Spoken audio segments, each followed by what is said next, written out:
to win it. The final game, they both tried 10-pull bailing. 6-pull drone ollie. That'd be Let's mad. just make it classic. One of them 7 balls, and he's just like, oh wow, this is the worst. I was slightly less than all in, and I'm gonna look what is going on with my life. Yeah, it's the worst feeling. Like your opponent goes 10-pull, you go 7-pull drone ollie, and you're like, oh, oops. So yeah, Life sucks. yep, indeed.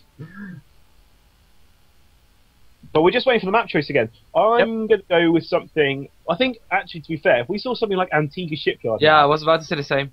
if we saw something like Antigua Shipyard, it would really make a statement to say, I'm going to go. I want this to turn this into a macro game. Okay, Antigua wouldn't be a bad shout. yeah, Daybreak is the map choice.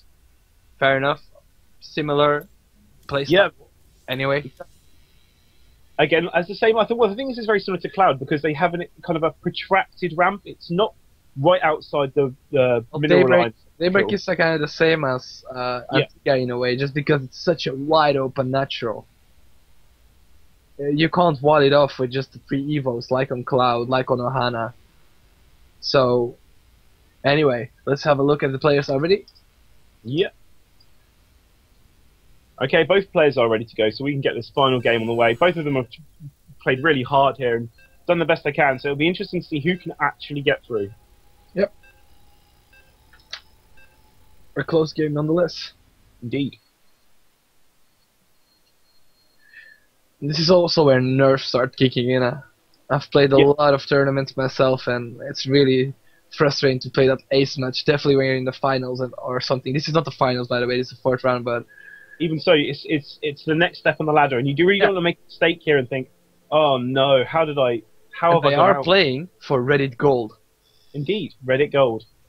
So, in the bottom left-hand corner this time, we do have Revolution. He is in the red Zerg.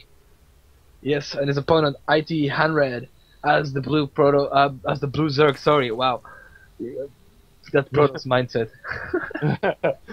Do you like how I made you say IT Handred? Because I wasn't sure which way I should say it. This way, after the game, we'll be like, well, I followed the trend of Derek to see which way it should have been said. Yeah, also, well. I'd like to know the good manner from both players here. Well played, congrats, and throughout this whole round, both of these players have been very well. It's for fun, and Exactly. I think I'm having fun. I hope the chat is having fun, and I think the players definitely are having fun. I mean, ZVZ. Exactly. I think the ZVZ is a great match. Yeah, but it has been very action-packed. It's not like both players are turtling or trying to turtle. They are not afraid to put on the aggression on their opponent, and both games are really solid pressure builds. Let's call them. Exactly. No, I think you're right. I think it's making their opponent make the mistakes. That's the big thing. Yeah. Now, would you put like the mental advantage? Who would you give it to? To Hatred? To Hanred? Or It's interesting, isn't it? Because obviously, in the second game, I don't think Revolution really made a mistake. It's not that he didn't scout enough. He knew what was coming. It was just how well he could defend against it. Whereas in the first game, I think Itaran didn't scout well enough. Yeah. So I think Revolution maybe feeling that he hasn't made as many mistakes as his opponent. So kind of, I feel like I should probably give the edge to him, but it's not a big one by any means. nah. So I close. think it's 1-1. The score says it all. There we go. So we're going in the series even. Both players, of course, opening up similar as they have been doing the last few games. So I'm expecting more of the same. We're seeing a hatch go down for Revolution and the same from his opponent. So no deviations yet. So there's only so much we can say. But Daybreak, the thing compared to Cloud is the rush distance is a bit longer. Not by that much, but yeah, it's all gonna come down to overall positioning, of course, but these players are both masters, so I doubt they got that figured out. Hopefully. Indeed, exactly. I think you're right. I think they've got to this point where they've played enough games of ZVZ where they can't, Yeah. they're gonna know. Yeah, but this is what I was trying to say. Like, look at the bottom of the ramp from Revolution or either player. It's a 4 building wall off if you want to complete that. Even 5 might be mistaken though. But 4 and then a queen would wall it off completely. Let's put it like that. Yeah. That seems fair. But we see a gas finishing off for both players at the same time. Yeah, It's identical. It's pretty crazy. It's gonna come down to micro and who wants to be aggressive. Because I'm going to say though that that if Emma does have his queen coming out about 3 seconds clearer, so he's clearly winning right now. Okay, clearly, I can't believe it's not obvious to you. Yes. Yeah, but as I said, yeah, it's so similar at the moment. The builds at the very moment, the builds are something so very similar. So it's just kind of waiting to see where they're going to go. Where the interesting part is, yes, 100. His queen is a bit later, as you said, but his drones are a bit earlier. So yeah, but it's only one drone. It's not enough to give you like a clear advantage. It's not like it's like 4 drones or something that is actually going to make a proper difference. No, indeed, I think you're right. Although I would like to say the drone transfer has happened already for Itanred, whereas the Revolutions was slightly delayed, and he's not sent as many down. I don't know if that means anything, whether or not it's going to be some kind. He still has 16 mining in the main. The drone count is 2 advantage only for 100, so not too big. But again, we see the Spine Crawler and Baniness going down for Revolution the same way he opened last game. And no Spine Crawler for 100 and same Baning position. But this time he puts a Spine Crawler down. So identical openers. I think both players just want to play a passive macro game right now. Indeed, I think the thing is, as we've both already highlighted, neither want to lose. And so, I think that's the big thing. At the very highest level, at the very highest levels, the mindset will be different. It'll be who wants to win. But at this level, it's who doesn't want to lose the most. And there is a difference between the two. Yeah. But I think what we're going to see here is the same open from Revolution as last time. He's taken all 4 gases. His opponent hasn't yet again the same. His opponent's still on 3. Are we going to see Mutalisks again? Because he's taken all 4 gases again, done exactly the same build. Yeah, let's have a quick look. The layer is a bit faster for 100. Not by that much, but it's going to be interesting. We do see double Evo going down by the Tamara this time, I think. And, yeah, and a Roach Warren. If he's going Roach Warren. Yeah, then 100 is definitely going for Roaches, and perhaps Revolution, having put no Evos down whatsoever, wants to go for the quick Mutas, perhaps. Indeed. But he's going for a quick 3rd, actually, again. Oh, wow. But it's going to backfire again. Is it being scouted? Yeah, the Lings are going straight into that position. They're going to even see it, and they're going to deny it. Yeah, look, the drone is trying to hide, but the Overlord saw it, so... The Overlord's seeing it. Oh, wow. Oh, that's a mistake there. He should have gone just to confirm. It's a free drone. Oh, well, it was a feint for Lings into the base of his main. So now he's seen the whole tech tree of his opponent. Oh, smart play. Yeah. But he hasn't seen the... He saw his opponent's own layer, but he didn't see the Spire. Let's have a quick look to confirm that. Yeah, so I don't think he has... I don't think they're right. No, Thenred hasn't seen the Spire. Nope. Has not seen the Spire.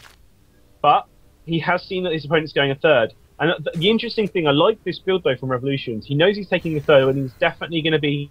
It's going to be in trouble a little bit by trying to take a 3rd. Oh, but look at this. Wow, Roach Bane. It's a Roach Bane all-in, I think. 9 minutes. Is it a 9 minute? Yes, a 9-minute Roach Bane all-in.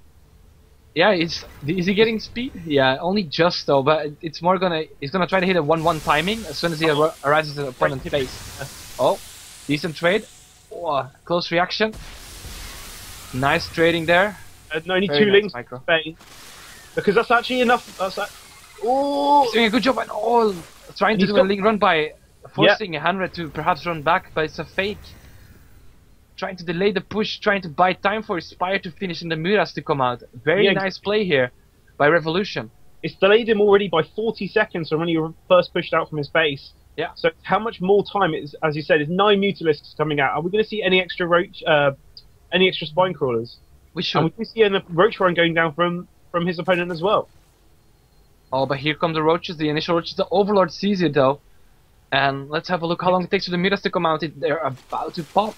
5 seconds. There's 7 extra Roaches coming from behind that. Yeah. And will that be enough to bust this? Or will the Muras be enough to scare the opponent? Because speed for the Roaches is about to kick in. I think he just wants to go for the base snipe and go home. So it's gonna be Roachling Muta. Yep. Will he be able to find the base? It will be close, I think. Nah. He's going to lose the base, but I think he's going to be able to counteract it. It's going to be a very strong counteract. Yeah, he's going to lose all these Roaches, and there's almost no damage being done to the army of Revolution, and Revolution has the upper hand, as you said. Yeah. He's almost 30 supply. He's 30 supply clear of his opponent, and he's going for it, man. Yeah, I think you're right. I think, and the roaches are now going up the opposite side of the map. They're not being waypointed. There's another one being caught. And do we see? We don't see. There's nothing in the base. There's only one spore crawler at each of the bases. Yeah, but look at this. We got roaches, a few roaches in production just for defensive purposes, but he intercepts all the roaches over here, and this is just trouble for 100. He's producing some hydras though. But will he have the support needed for those hydras? Because the Lynx, if they get in close to hydras, they still do pretty well. Exactly that, and the difference now is also the 40 supply. That's the big difference. It's, you know. Yeah, and it's all in army. They're all in dead army. even on workers. So yeah, trouble. And I wouldn't be surprised if he just went around the little red on the map now with a few mutas, just taking out all of the. Oh no, so he's going to target fire down the spore crawler, and that's going to go much faster. Now a lot of. But look at this. Is this enough to hold? Though it's a pretty robust army, even though it's a tiny army. It's very robust, and Revolution decides to fall back to the Zalnaga. No, I wouldn't. Would you like to see some kind of multi-pronged aggression here? No, maybe go I think it's smarter for him to keep his army united. He should know he has the army up advantage. There are even on upgrades on the roaches, I think. Let's have a quick look. No, armor upgrades advantage. Yeah. But look at this. Very bad engagements, and these slow hydras are not really gonna help here. As long as he's gonna target fire them down. Yeah, very smart play here, and yeah, just has a higher quantity in roaches. The upgrades don't even matter. Yep, you're right, and he's going to push in now. And I think we're going to see GG.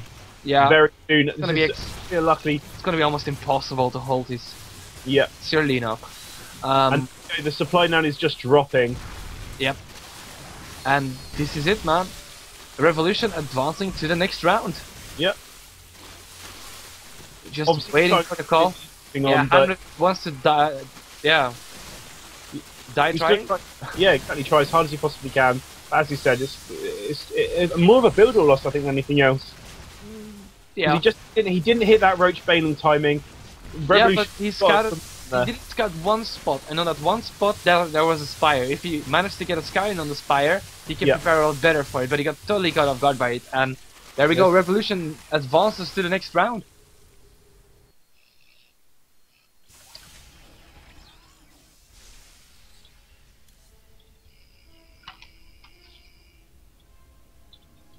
But also, if in some miraculous way 100 managed to hold that push, Revolution was still on 3 base. He would have lost a lot of drones anyway. So it would have been still a long road ahead for him to even come close to winning that game after being in such a deficit. So, yeah. I'm very curious which matchup we will get next. You're hoping for a TVT, aren't you?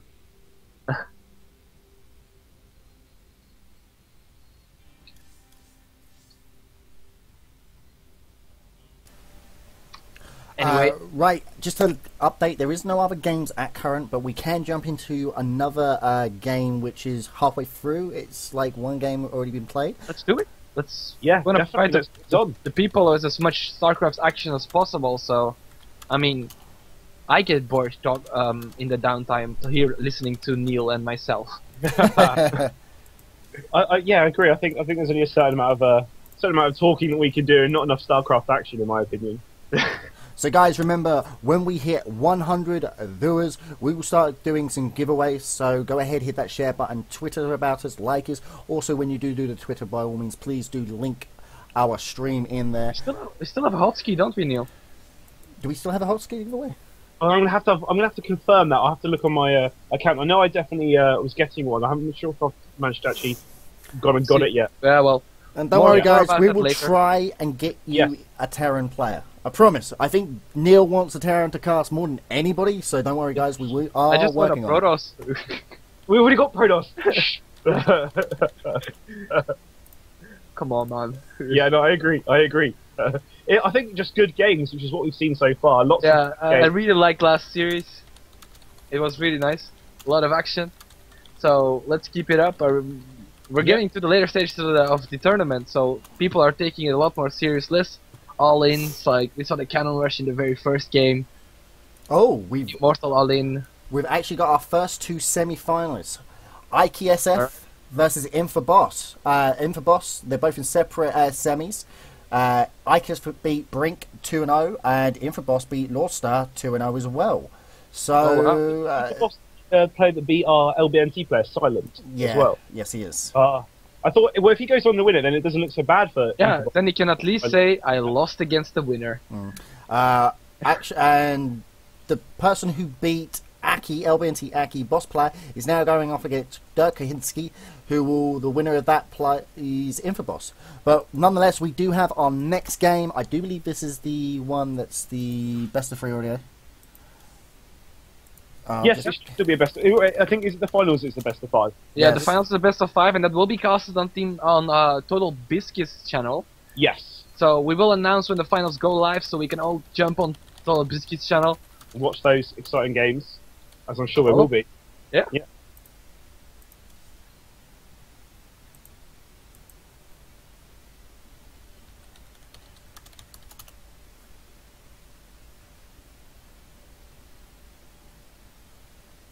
Alright, so we're just waiting for an invite to our next game. And yeah. I have suggested you. Oh, have you? Have you suggested me? Otherwise, I'm going to feel very lonely. Yes, we have. Oh, I'm just going to go ahead and invite you. Oh, so sweet. I've been made. Host. Yep, there we That's go. the word you're looking for there, I think. Now, we have got some other streamers in here. So, of course, tournament getting lots of coverage. So, by all means, check out other streams. But, of course, we want you to stay here and watch our stream, of course. But, of course, we're trying to get as much coverage for the Reddit tournaments as possible. Indeed.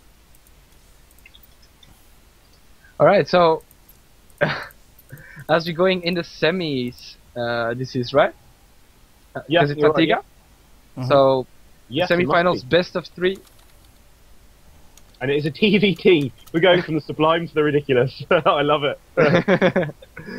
Yes. So another, as you said, another best of 3, a TVT there on Antigua, and I said this a few days ago in one of the other tournaments we cast. Okay, just Generally, what you see. sorry to cut you off there. Now, just to update, this is already into a game. This is the second game of the series, but it is TVT nonetheless. So we are going to bring you some Terran action. So over to Dirk and Neil. Yeah, let's do it. So Dzerzhinsky actually won the first game, which was the Green Terran. So we're just wondering what boss player may be able to bring to the table for this second game. We are ready to go, so let's get this games ready to go. Alright.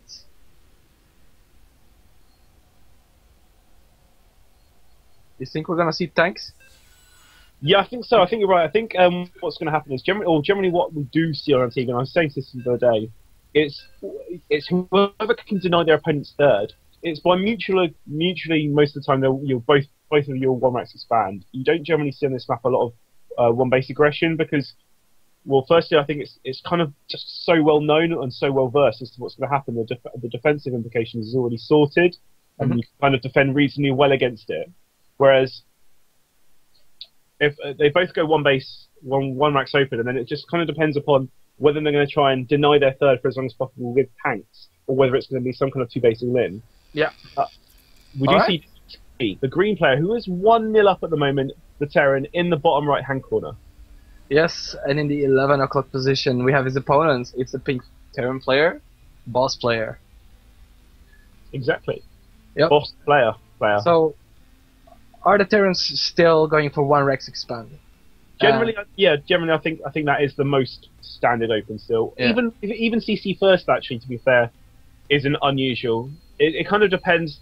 Obviously, with history, my prior suspecting those TVTs would go CC first, because then you kind of know their opponents. But yeah, but Dzerzhinsky is 1-0 up, so again, it's up to. He cancels the depot and because he misplaced it. Depot. Yeah, wow. And then his opponent's done the same thing. I don't understand. How? I don't. You can see this once in 15 games. I'll probably do this once on the ladder in a week and a half, and we see it by both players well, doing. It's still a high ratio, to be honest. Yeah, that's still see. You probably see it once on the ladder in 150 games. Oh, and a gas by both players, so no one racks CC at all. Oh wow! After all that talk, they're both gonna on this map where it's the most well-known map in terms of TBT, because they're so the just the pathways are so well known in terms Yeah, of. but this map is also very inviting for elevator play. Like a Marine Hellion, I see work very well here. Yeah.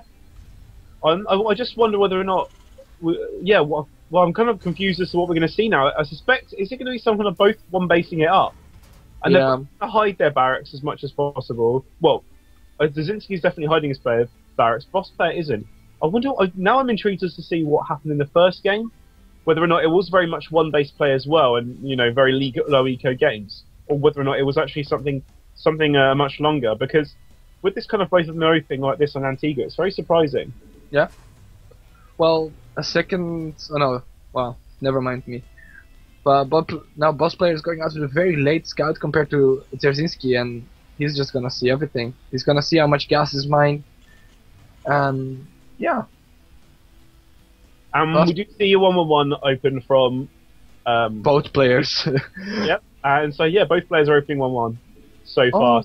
But boss player making a mistake. His opponent scouted crosspawn straight away, I think. But boss player opting to scout close first. It's a GSL version.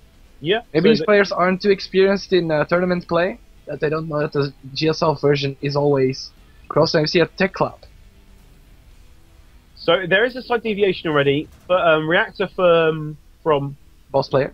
So it looks like he might be going Hellion play, whereas his opponent it could be seeing Banshee opening, or even Marauder. Do you think maybe a Marauder Hellion open? That's quite strong against. Or a tank opener. I don't know, man. There's a lot of stuff that can happen. Yeah. Or tanks for sure. Oh, nice snipe on the SCV there.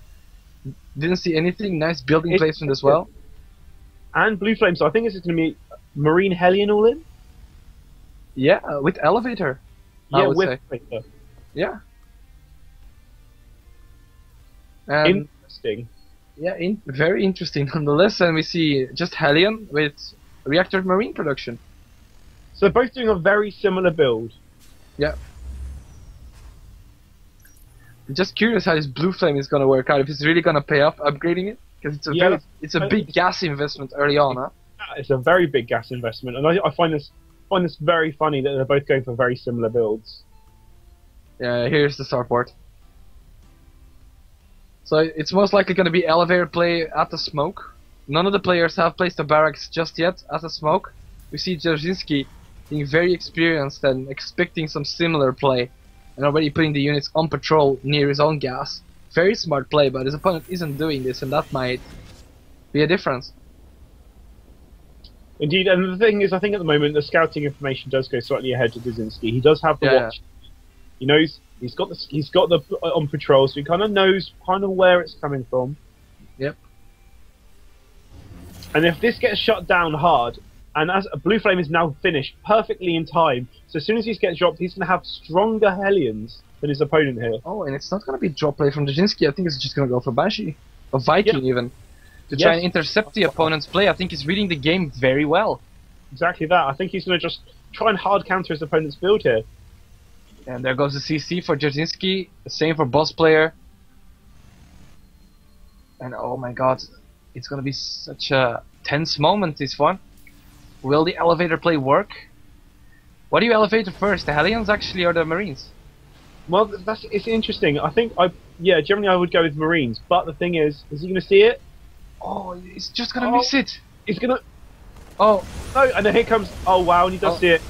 Oh, nice dropping though. But the Hellions on the low ground doing some nice damage, but it's been shut down.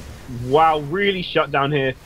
5 supply ahead already. He's going to lose his medevac for free. Yeah, wow. That's a very big lead for Dzerzhinsky, I would say. Very nice trade. That's the thing. I think I should like to see repair on these Hellions and then move out. He's got Blue Flame. He can do a lot of damage here himself. Yeah, in the main. Yeah, I think he's going to wait for the... Oh, he's getting Raven Viking. Interesting. And there you go. There's the repair. So double Hellion production now and a Raven coming down. Are we going to see some turrets in the main? Or maybe just...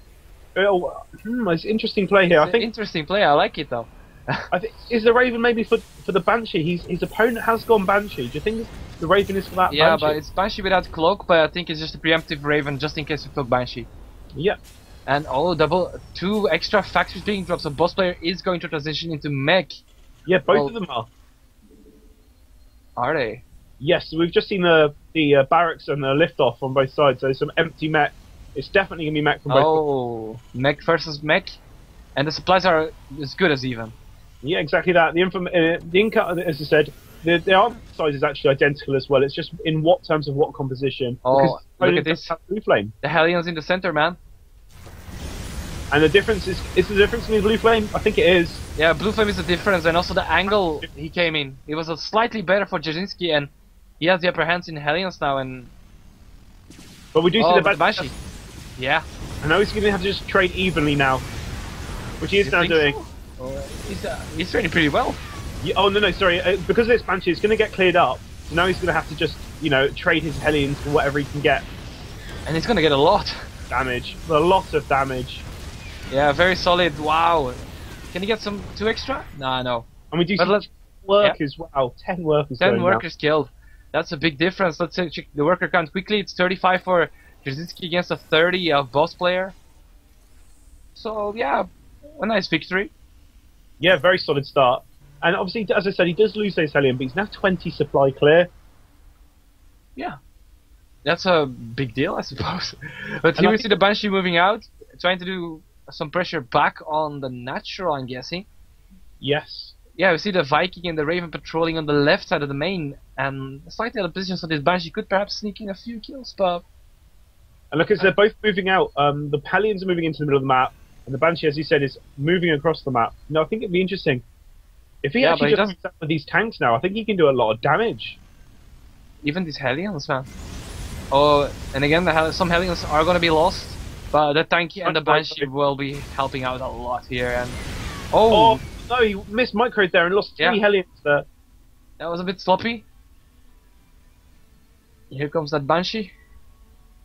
Just waiting to see what damage it can do, really, because it does need to catch up. In terms of units lost, here's almost 1,000 clear at the moment. He's 900 ahead. Again, here comes the Banshee coming in. As you said, he doesn't have Cloak. He hasn't researched Cloak. That's a big investment. So yeah, but here comes the 3 Vikings and the Raven, man. This Banshee is gonna get shut down. Not before getting like 10 kills total. 11. Wow, solid. So yeah, it's 10 kills to 10 workers to 7 workers killed in the favor of Jasinski. Yeah, but boss player has been making workers a lot more consistent than his opponent, so he's still 2 workers clear from Jasinski. Yeah. And he's ahead in army. Although Jasinski has 5 tanks compared to the 3 of his opponent. So... And also, the other thing is, at this point in time, the difference is also the air. Yeah, and he has air dominance goes to Jasinski, and that's going to give him nice position. Why is he sitting there on the low ground like that? That's I really just like that position. It makes him, it means he can siege up. I think he wants to take a 3rd, perhaps. Oh, and look at the PDD being used there very efficiently, losing no Vikings and getting all of his opponents. Nice move. As I said, he does have the high ground, and so even though he has 2 extra tanks now, or even more than that, 4 extra tanks now, you won't see them as a difference because the high ground is so effective. Yeah, but without vision though, man. Yeah, very true. And take over air dominance. Does he think he can take this army head on? And I think if he was unsieged, I think he was going to go up there unsieged. He knows he doesn't have to. He's going to just circumvent this and try and deny some of these Banshees are free kills, to be honest. Does he see it? Yeah, he sees it right now. And he circumvents the center, and boss player now has to reposition. Else Jasinski is going to be in excellent position. He's having to try to do some damage on the tanks, but trading very cost inefficient. Yeah, here comes the... that position here, this is not a good position. Yeah, great position here. Yeah, brilliant for Jasinski. He went from... I think he can keep moving out. Yeah, he's just going to keep moving around and trap him. He went from being 20 ahead to being only 10... well, no, he's still 20 clear, excuse me. Yeah, and now he's going to trap the reinforcements here. Do you think the air dominance is what's making this game now for Jasinski? Definitely, and he's pulling SCVs to try and attack. Oh no. And he's attacking from behind. But look at thanks for friendly fire though. The blue flame Hellions, he's focus fired them, so he's not going to do it. Very well played. And I think all the tanks are going to fall. Yeah, he's now, even though he's still only 8 workers behind. Yeah, both players floating a lot of minerals up, but there goes the G5 DOS player, and there Zinski takes this series and advances to the finals. Indeed, Mech there, showing an interesting play style. We usually see TBT as Biomech versus Mech, or Biomech versus Biomech. Mech versus Mech is a very interesting chess game.